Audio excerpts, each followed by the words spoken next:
Quero convidar aqui ao palco da Itznum, Reinaldo Pamponé. Reinaldo, venha.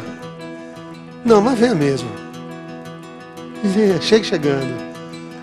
Reinaldo é um grande amigo, um dos sonhadores desse projeto, está aqui conosco. Sonhador aqui não falta. Tem um sonhador de plantão aqui que muita gente conhece também. Luiz Fernando Guggenberger, gerente da área de debate e conhecimento da Fundação Telefônica Vivo. Maravilha, obrigado, Luiz. Muito bacana. Eu quero convidar também a Gabriela Biguetti. Cadê? A Gabriela não vem, mas eu quero convidar ainda assim. É a diretora de programas da Fundação Telefônica. Gabriela, você não veio, mas está convidada. O convite é aberto. O importante para a gente abrir fluxos de conversação, gente, é abrir o convite. O convite tem que estar disponível o tempo todo. Quem mais nós vamos convidar? Henrique. Não consigo falar o nome do Henrique, não, é Verstig. Henrique, eu vou te chamar como sempre eu chamei. Henrique Verdana, da Cocriar. Cadê você, querido? A outra vez que eu chamei ele não estava. Vamos ver se dessa vez eu dou sorte. Ele não quer falar comigo. Pode vir, Henrique. Faz parte da construção da informalidade do debate, viu, gente? Não fica olhando assim, o que será que está acontecendo? É isso, a ideia é essa. Conversar um pouquinho, né? A hora que ele chegar, ele sobe no palco. Aliás, todas as pessoas estão convidadas a subir no palco. A gente vai fazer aqui uma grande troca de impressões.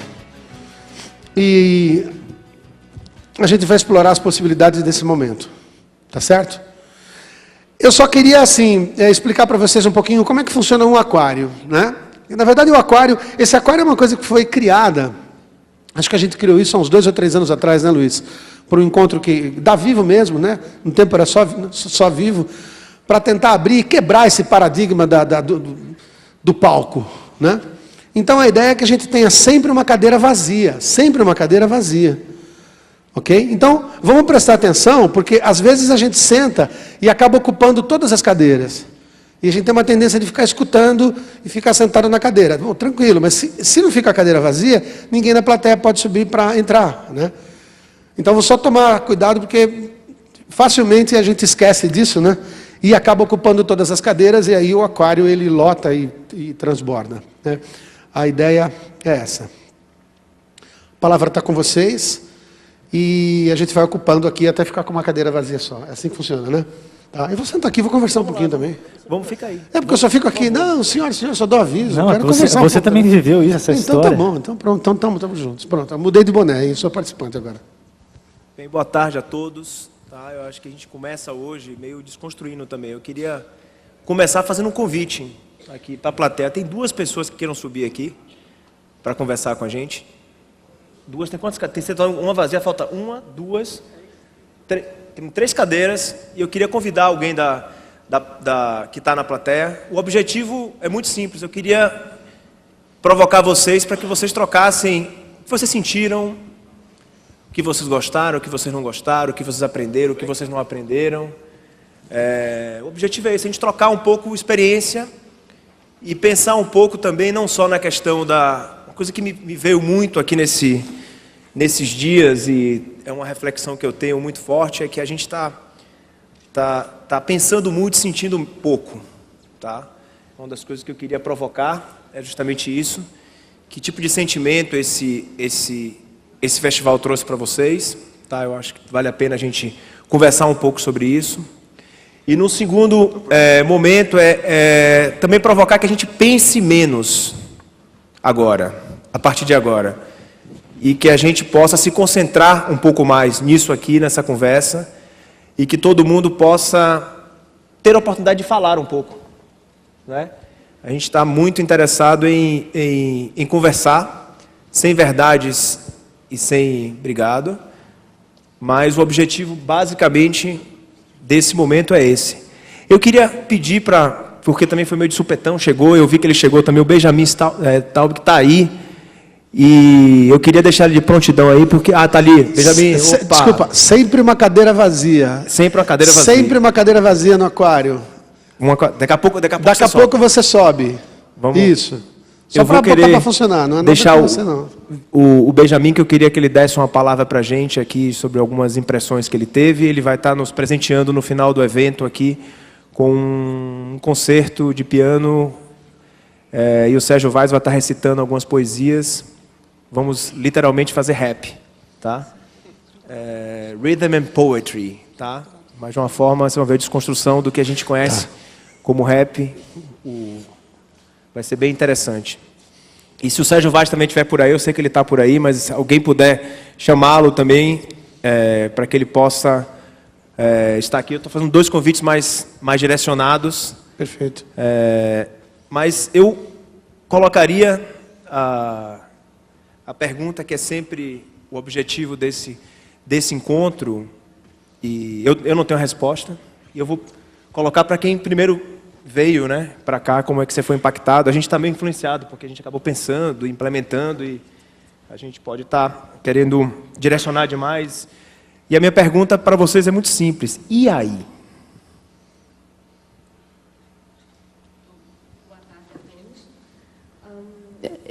Meu nome é Graciela, sou pesquisadora, estou vindo de Florianópolis. E eu só queria contar rapidamente que hoje de manhã fiz de tudo para voltar para Florianópolis. Estava me sentindo muito mal, muita dor de cabeça, e não consegui. Daí eu tive, entre aspas, que vir para cá. E eu vivi hoje um momento muito especial dentro das palestras que foram hoje apresentadas, e principalmente do Open Space, que também eu não ia participar e terminei participando. Foi fantástico, começando pela palestra de hoje de manhã. Foi fantástica, mexeu muito comigo. Eu não sou brasileira, moro no Brasil há 15 anos, mas tenho orgulho de dizer que eu fico muito feliz por estar neste país, porque hoje de manhã me emocionei muito com a palestra que foi dada, e eu luto muito pela educação brasileira, e fico feliz de estar aqui, fazer parte desse Brasil maravilhoso e de lutar pela educação. Hoje trabalho com projetos que promovem, focam crianças em escolas públicas, e eu luto por uma educação brasileira, cada vez melhor, mesmo não sendo brasileira, mas no meu coração sou brasileira. E hoje participei... Onde você é? Do México, mexicana. México lindo, aquele que ganhou do Brasil, sabe, na Copa. Aliás, nas Olimpíadas. E hoje à tarde participei do Open Space, foi fantástico. Eu coloquei o desafio de que as pessoas me ajudassem a encontrar uma resposta a um projeto que hoje eu tenho, que é como formar crianças criativas e inovadoras. Então, a partir desse momento, a gente teve uma discussão muito interessante e muito emotiva. Muito emotiva, porque a gente vai tentar colocar em prática a questão do Criativo Sem Fronteiras. Semear sementes a partir de grandes iniciativas que nós mesmos criamos e fizemos, e trocar essas experiências para motivar as crianças carentes, crianças que estão precisando de motivação. Então, para mim, já valeu muito, e agradeço muito estar aqui, do convite que eu recebi para ter vindo, e eu agradeço a todos e adorei. Eu queria compartilhar isso com vocês. Obrigada. Obrigado. Obrigado, querida. Bom, eu posso falar uma coisa? Eu acho que, verdade seja dita, eu sou novo no RIA Festival, não conhecia até poucos dias atrás. Eu tinha que... Não, eu acho que a maioria das pessoas já sabia há um tempo a mais que eu. Conhecia pouco, talvez nem uma semana. E a forma como eu conhecia, acho que é um reflexo do que esse festival representa. Eu uso o YouTube para catalogar vídeos acadêmicos há porrada de anos, há uns 8 anos. E com essa coisa de publicidade agora nos vídeos, a publicidade do RIA Festival foi a primeira publicidade útil que eu vi até hoje no YouTube. Eu não sei se vocês já tiveram alguma outra, mas foi a primeira publicidade que eu assisti até o final. E eu falei, não é possível, eles estão trazendo Pierre Levy e o Nicoleles para falar no mesmo festival. Um neurocientista e um pai da comunicação moderna, interdisciplinariedade. E no começo, eu vim por causa dessas palestras. O Levy é um herói meu. Nicoleles também é um cara que eu respeito pra caramba. Acompanho o trabalho dele há muito tempo. Os dois estavam muito presentes na minha tese.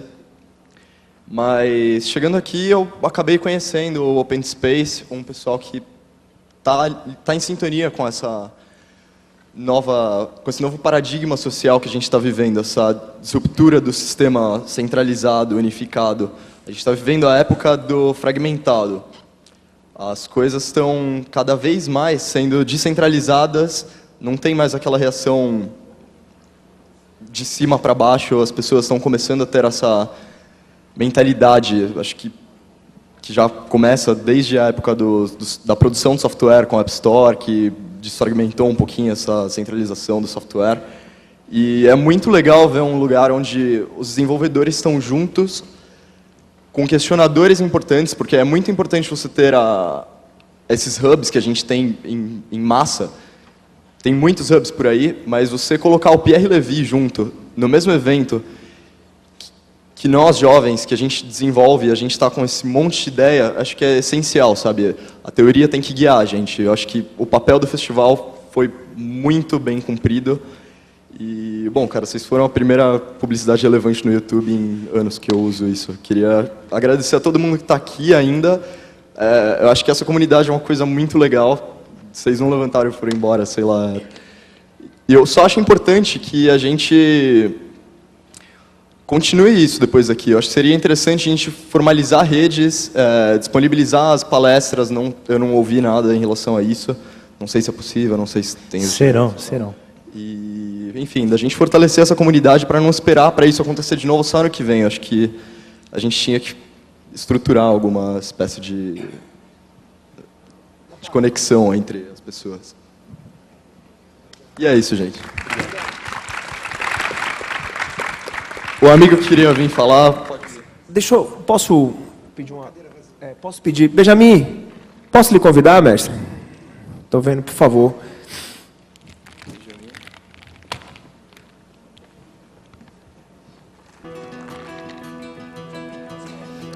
Deixa eu colocar uma coisa enquanto o Benjamin chega. Que eu acho que, principalmente essa manhã de hoje, foi ultra mega poderosa. A gente arriscou. Botar a filosofia e a ciência para discutir ser humano. No começo havia um certo receio, um medo, mas acho que a gente... Eu falei aqui um pouco no palco ontem, coragem. A gente teve coragem para tentar quebrar paradigmas. E a sintonia da Viviane com o Nicoleles foi algo fantástico. E o Nicoleles reforça uma coisa que eu venho me inquietando muito, até agora estou lendo a biografia do Einstein, o santo padroeiro dos alunos hiperativos, né, que a escola esculhambou. No entanto, quem foi o Einstein, né? Está na hora da gente descobrir esses novos Einsteins pelos rincões desse país. Eles existem.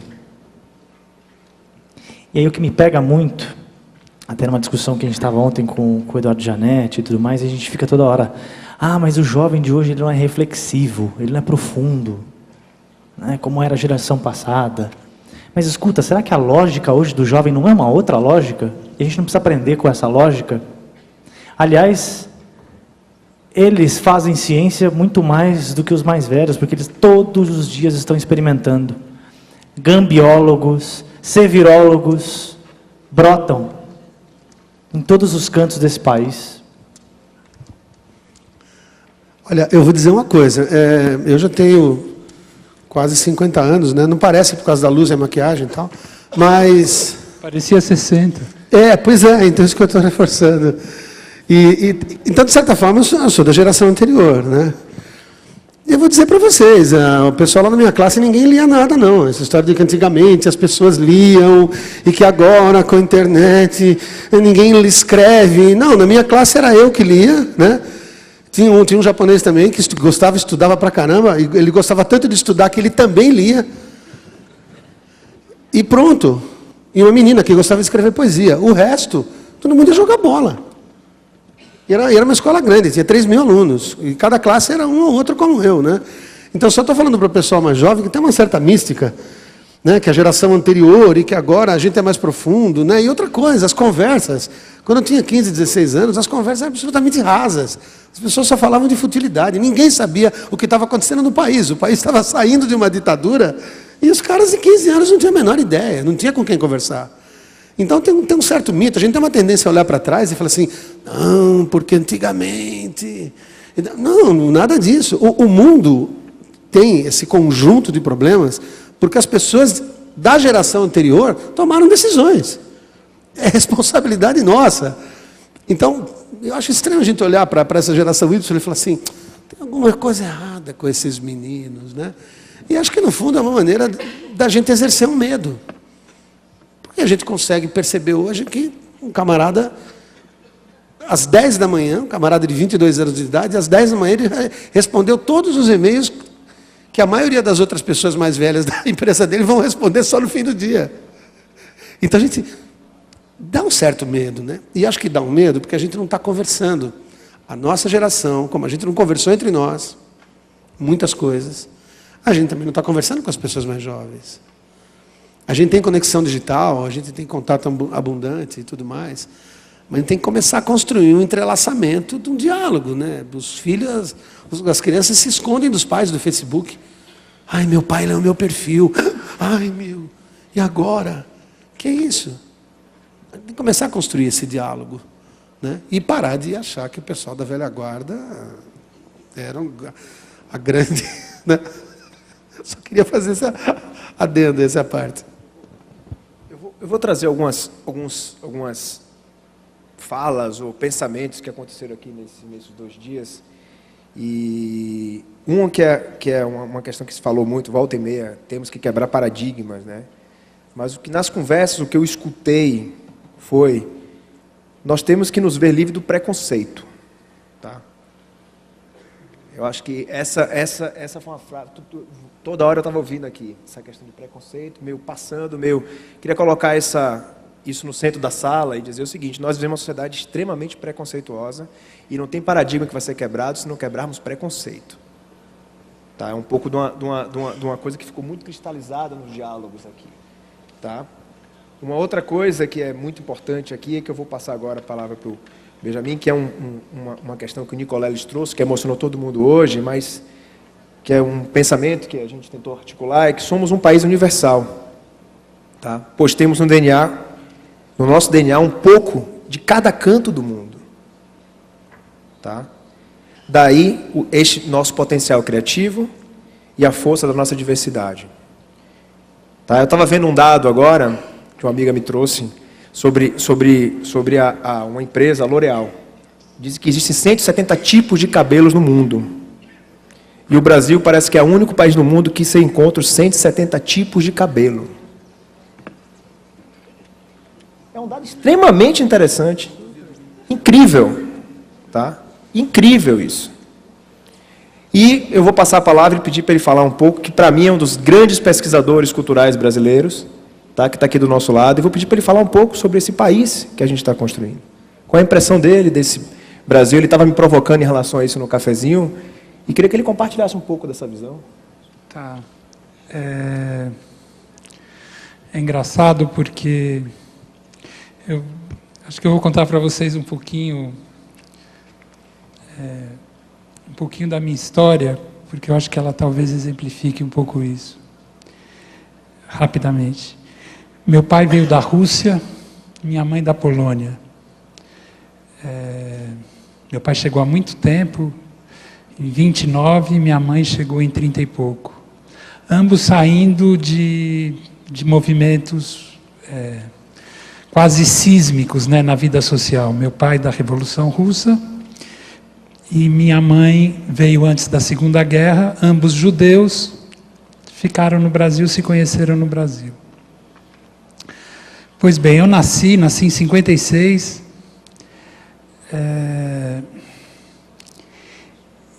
e foi muito difícil para os meus pais, ele está falando da geração, foi muito difícil para os meus pais lidarem comigo, porque eu nasci brasileiro. Eu nasci no Brasil e queria ir para a rua. Eu não via a fronteira entre ser judeu e não ser judeu. Eu acabei, na minha vida, não me identificando no sentido da religião, muito menos no sentido de raça.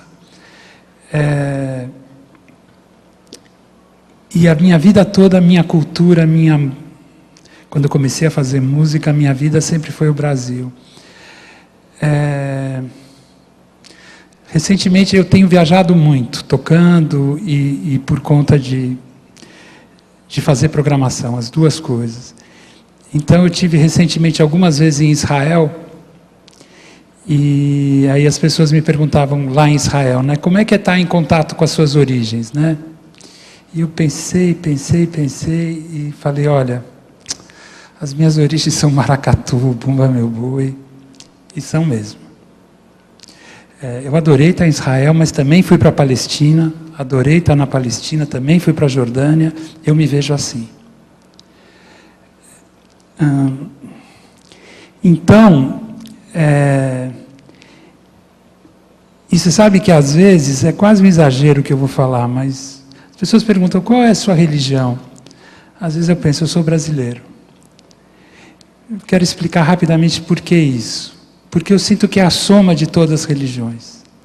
Eu sinto que a gente às vezes não se vê assim. Eu sei dos limites que a gente tem. Mas eu sinto que a gente no Brasil é uma experiência nova. Eu tenho viajado o mundo sem parar. Eu vou falar isso porque é parte da conversa que a gente está tendo aqui. Daqui a 10 dias vou para a Colômbia, vou tocar lá, em seguida eu vou para o Marrocos, em seguida eu vou para a Coreia, em seguida eu vou para a Grécia. Quer dizer, eu faço isso até o final de outubro. E vou para a Inglaterra, e volto para cá. Então, assim, eu tenho rodado o mundo, tenho encontrado as pessoas. Me dói muito quando, por exemplo, essa experiência que a gente teve das Olimpíadas agora, né, que um cara tira, sei lá, medalha de prata, ou fracassa, cai, né, como foi o caso do Diego Hipólito. As pessoas falam, realmente é uma merda mesmo. Assim, a gente fala com a boca cheia, às vezes, sobre o nosso país, e eu acho assim, as pessoas não têm, tipo, corrupção é só aqui.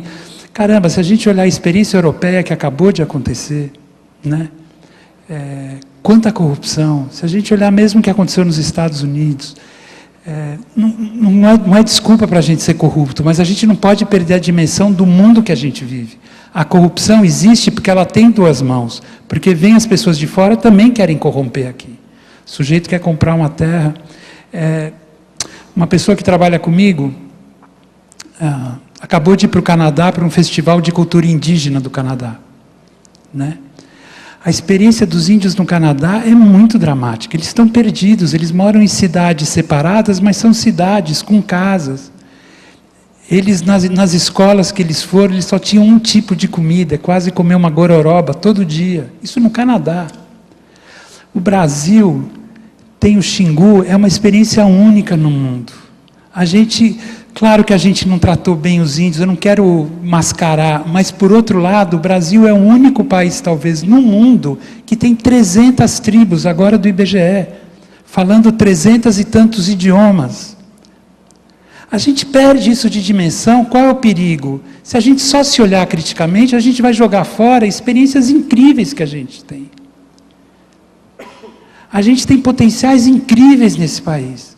A gente é dos poucos países que preserva a cultura tradicional, viva, que não virou folclore. Porque o sujeito acorda e vai fazer aquilo. Ele não está representando no fim de semana numa sala. Mesmo em relação à natureza, que é tão maltratada aqui, claro que a gente vê essas experiências todas que estão acontecendo, todos os riscos, não quero dizer que não, mas, por outro lado, ainda tem. Vários países que chegam aqui posando de ecológicos, destruíram o seu, acabaram com o seu. Então, acho que a gente, às vezes, se enfraquece tendo algo. Não quer dizer que a gente é santinho, que a gente é anjo, mas a gente tem. A gente tem que cuidar do que tem. E, às vezes, a gente assume o discurso do outro e começa a se achar quase asqueroso ou ter repulsa de si mesmo, quando a gente ainda somos os que tem. Então, só para completar, eu tenho a impressão de que no meio disso tudo, de todas essas tecnologias, de todas essas falas, a gente tem que assumir o nosso jeito de fazer as coisas. Essa é a nossa única saída, né? Nós, de fato, somos um país novo. Não sei se vocês conhecem o pensamento do Darcy Ribeiro sobre isso, mas eu acho genial quando ele diz que os 2 lugares no mundo que receberam gente de todo mundo foram os Estados Unidos e o Brasil. Mas ele diz que nos Estados Unidos não houve a mistura. É muito interessante por que não houve. Porque os ingleses, os escoceses e os irlandeses fugiram por questões religiosas, né, para a América do Norte. E as mulheres foram junto. E quem mantém a tradição é a mulher, é a família. né? Não é uma crítica a isso, é só história. A mulher mantém a família. O que aconteceu com o português? O português chegou aqui e já no primeiro dia, claro, ele viu a Índia. Você pode imaginar, depois de 6 meses num navio? É lógico. E a Índia, o Darcy Ribeiro falou um negócio incrível. A Índia se fascinou com o desejo do português também. Era um negócio incrível aquilo. O sujeito que nasceu desse encontro não era mais nem índio, nem europeu. Era brasileiro. Era o que ele chama de Zé Ninguém. Somos um monte, né, de Zé Ninguéms. Então, a gente, de fato, é uma cultura nova. Eu acho que a gente tem que procurar nosso jeito de fazer. Os outros jeitos que tentam nos impor são falidos. Olha o estado da Europa, olha o estado dos Estados Unidos, é falido. Eu vivi isso a minha vida toda na música. A gente teve uma pequena conversa aqui ontem. A música se tenta travestir hoje em dia de economia. Antes era de ciência. Música é música. Eu acho que a música pode ajudar os outros lados da economia. A gente tem que trabalhar do nosso jeito. Se eu me travestir de homem de negócios porque eu faço música, aqui está meu portfólio, cara legal, tal, pá, tam, pá, fui lá, falei. Cadê a música? Então, aí as pessoas que fazem economia, que criam produtos, que estão quase todos falidos, querem que a gente compre essa ideia só por uma questão, talvez, geracional, como ele estava falando também. No fundo, é geracional, ou é classista, ou é social. Mas eu sinto assim, eu sinto que a gente tem que acordar. Tem um músico, só para completar, acabar isso, tem um músico americano que veio ao Brasil nos anos 80, chamado James Taylor. Ele foi cantar no festival lá, o Rock in Rio, primeiro. Ele falou um negócio que para mim toca profundamente até hoje. Ele cantou, ele veio aqui, no segundo dia ele cantou isso. Ele cantou, quando a nossa mãe acordar, ele cantou em português, quando a nossa mãe acordar, todos os filhos saberão, reconhecerão e regozijarão. Eu acho que o Brasil ainda, em muitos de nós, dorme. E não é nacionalismo que eu estou falando, porque somos todos os povos. A gente tem aqui todos os povos, sempre. Sempre. O nacionalismo do Brasil nunca vai acontecer de um jeito beligerante. Eu acho que vai ser sempre a troca. A gente quer conversar, a gente quer trocar, a gente dá, a gente aceita pente e dá ouro. A gente faz isso, nós somos meio índios, né? O índio está no coração da gente, né? Então é isso. Obrigado.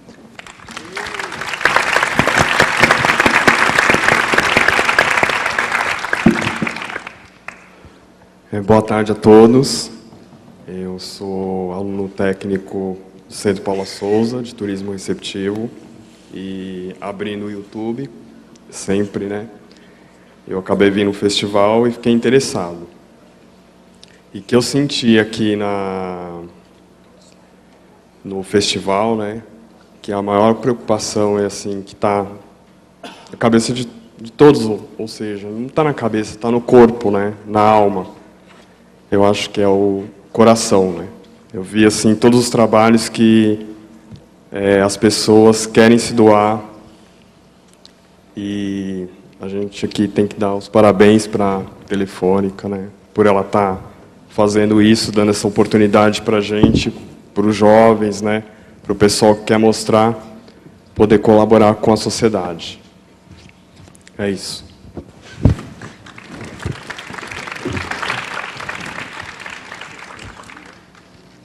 Eu acho que tem uma coisa, pegando um gancho do que o Benjamin falou, ontem o Pierre Levy trouxe para a gente um pouco do futuro da web, 2 grandes pilares, né? O pilar da ética, da transparência, e o pilar da humildade. E curiosamente hoje, centenário de Nelson Rodrigues, a gente evocou ele hoje cedo, né? A síndrome do vira-lata. E a gente confunde humildade com essa síndrome do vira-lata.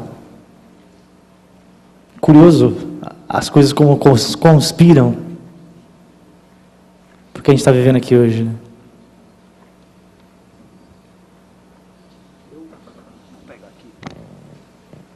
O convite que eu fiz ao Sérgio também. Tem uma outra questão que surgiu aqui viu, Sérgio? Vou pegar de bate-pronto, porque eu sei que você é poeta, tá? O Sérgio falou uma coisa muito interessante aqui, que que eu acho que faz a gente refletir um pouco, né? Escolhi ser poeta porque é a forma mais elegante de ser vagabundo. Entendeu? É no mínimo provocador, tá? E instigante, tá? Mas muito mais do que isso, é uma pergunta que eu queria fazer a você, porque uma das questões que ficaram bem consolidadas aqui é que a falta de escola formal e de educação rígida vai fazer com que todos esses aparatos tecnológicos, todas essas tecnologias de rede, mídias sociais e tudo que está a serviço, não venham a funcionar para a evolução do indivíduo tão propriamente. Tá? E uma colega que estava ali, estava inclusive discutindo isso no café com o Milton e com o Claudinei ali no café ali mais cedo. E eu particularmente acho que você traz um exemplo que é um contraponto em relação a isso.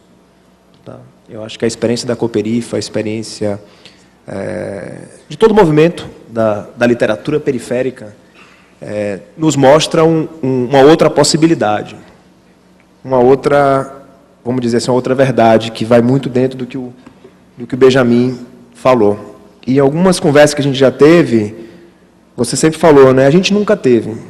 Se me der, vai ser bom. Tá? Se não me der, nós vamos fazer do mesmo jeito.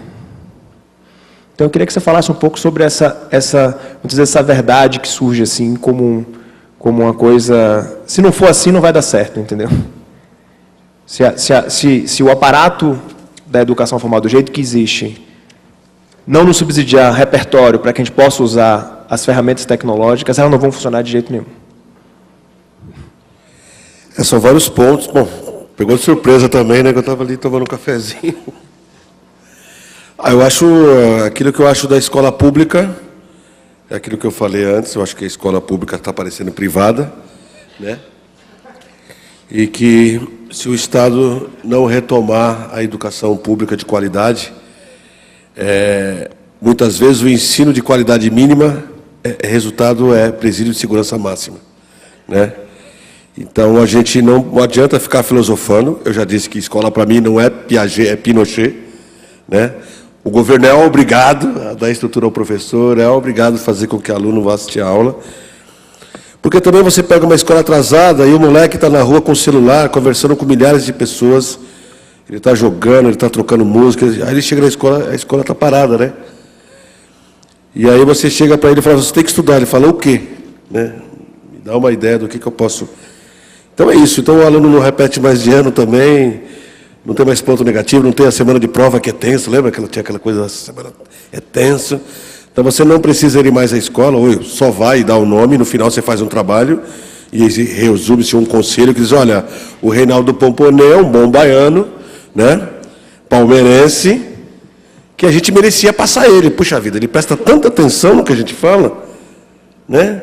Então, acho que é isso. Ou a gente retoma a escola pública de qualidade, né? Assim, e não passa só pelo professor, passa pelo Estado. O Estado é que tem que retomar esse ensino de qualidade.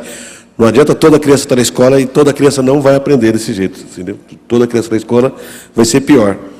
Então, acho que é isso. Acho que as pessoas estão aprendendo muita coisa na rua, nas lan houses, trocando ideia no Facebook, ou coisas boas ou coisas ruins, mas a velocidade que o mundo está... pede que, né, a gente mude as coisas, porque o mundo está muito veloz, não é que nem na época que você vê a notícia de manhã e no outro dia, só à noite que você ia ver no jornal. Agora é automático, e assim está a molecada também, é a milhão. A escola está a 1000, eles estão a 1.000.000, então acho que há um conflito aí. Né? E a poesia? Eu acho que eu sempre achei que a literatura, a arte, ela tem o poder de cidadania, de levar cidadania às pessoas. Eu acho que não vejo educação sem cultura. Não consigo imaginar um lugar onde só tem educação sem cultura, sem música, sem teatro, sem cinema, né? E aí eu não consigo imaginar. É a mesma coisa essa educação que a gente tem hoje. O cara sai de lá engenheiro e ele senta numa mesa do bar e ele fala sobre engenharia. Então são horas falando sobre engenharia. E eu acho que a cultura traz esse poder de convencimento de cidadania, que é onde a pessoa vai discutir se o ator é bom, se o cinema é bom, se aquela música foi boa, quando ele fez, que é o enriquecimento.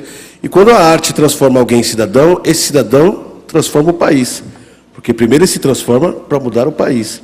Aí ele aprende a votar, ele aprende a conversar, ele aprende a cobrar, ele aprende a elaborar projetos. E é isso que a gente precisa fazer. A gente precisa retomar o ser humano que há dentro de nós. Eu acho que a arte tem esse poder de dissecar uma pessoa, de trazer à tona o ser humano que ainda existe nas pessoas, para com que ela saiba que uma criança tem que esperar a criança passar por o carro, não buzinar no hospital. São pequenos gestos que eu acho que a arte tem esse poder. E o poder do esclarecimento. A gente faz poesias com pessoas que nunca tinham lido um livro. Nós fizemos a mostra de cinema na Laje agora, onde uma senhora de 60 anos deu uma entrevista para o jornal, chorando, e disse que era a primeira vez que ela tinha ido ao cinema. Há 3 anos atrás, nós exibimos uma peça de teatro e um senhor perguntou o que ia ter lá. Ele falou, vai ter teatro, mas o teatro vai vir aqui? Eu fiquei imaginando, será que ele está pensando que vai vir esse prédio aqui? Eu falei, não, o teatro vai vir aqui. Eu nunca fui no teatro, deixa eu chamar minha esposa, que eu trouxe a esposa dele, teve a peça, e eu fiquei filmando ele de longe, ele tomando um rabinho de galo, um refrigerante, a mulher dando uma risada e ele assim meio desconfiado. E ali a gente mora perto do cemitério São Luís, onde a maioria dos jovens assassinados são enterrados, uma região carente de cultura. E aí, quando terminou, eu perguntei para ele olhou para mim com lágrimas, olha, disse, queria te agradecer, porque eu poderia ter morrido sem nunca ter visto teatro. Você entendeu? Então nós moramos num país, as pessoas morrem sem conhecer o cinema, sem conhecer o teatro. E aí a gente não pode arrogar a democracia. Um país que uma pessoa com 60 anos nunca foi ao cinema, ele não tem alvará de funcionamento, ele não tem licença para ser pátria. Então nós somos um país ainda, não somos uma pátria.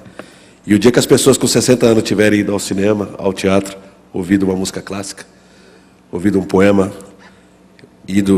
a gente ir mais em festas para ser paraninfo de formatura do que visitar amigos na cadeia, aí nós podemos dizer, eu moro numa pátria chamada Brasil. Por enquanto, somos apenas um país.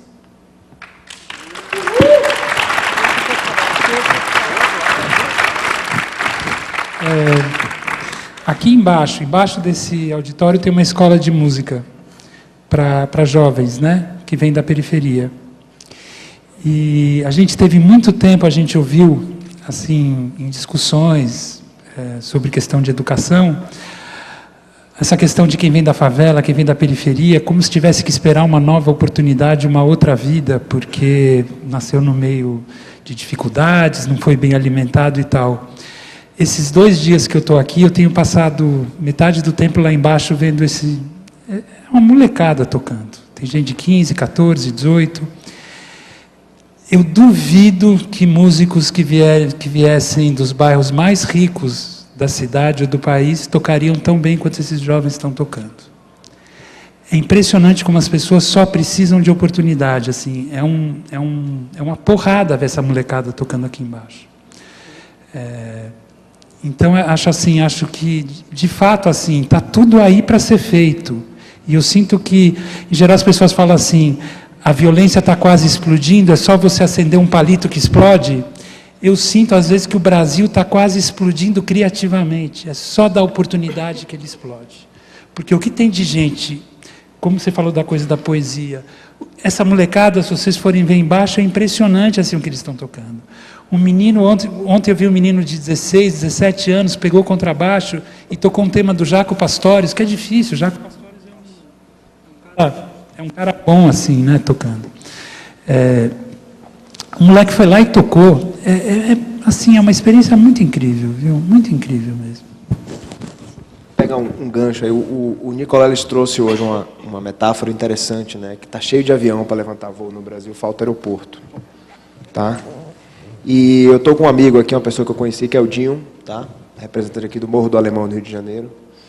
E que, mitologicamente, falando tanto do Morro do Alemão, e eu queria escutar do Dinho como o Morro do Alemão se beneficia do que a gente está pensando aqui agora, na prática. Eu estou muito feliz de estar aqui e conhecer pessoalmente Sérgio Vaz, que está na minha TL todo dia lançando uma frase de inspiração para mim. Bom te conhecer, bom estar aqui, bom ter ficado o segundo dia aqui, eu ia embora ontem, mas eu decidi ficar para ouvir o que eu ouvi hoje de manhã, que mexeu muito comigo. Quem estava aqui viu Viviane. O Rio, na verdade, é um grande complexo do Alemão. O Rio hoje tem 1.024 favelas. numa cidade de 6 milhões de habitantes, em que as estatísticas dizem que só 1.400.000 moram em favelas, a gente sabe que quase metade da população do Rio de Janeiro mora em favelas ou nos arredores de favelas. Isso quer dizer que metade da população da cidade do Rio de Janeiro sofre os impactos do que acontece dentro das comunidades. Seja violência, seja insegurança, seja ausência de políticas públicas. Então, o Rio virou, na verdade, um imaginário de uma grande favela, um grande complexo do Alemão. Eu acho que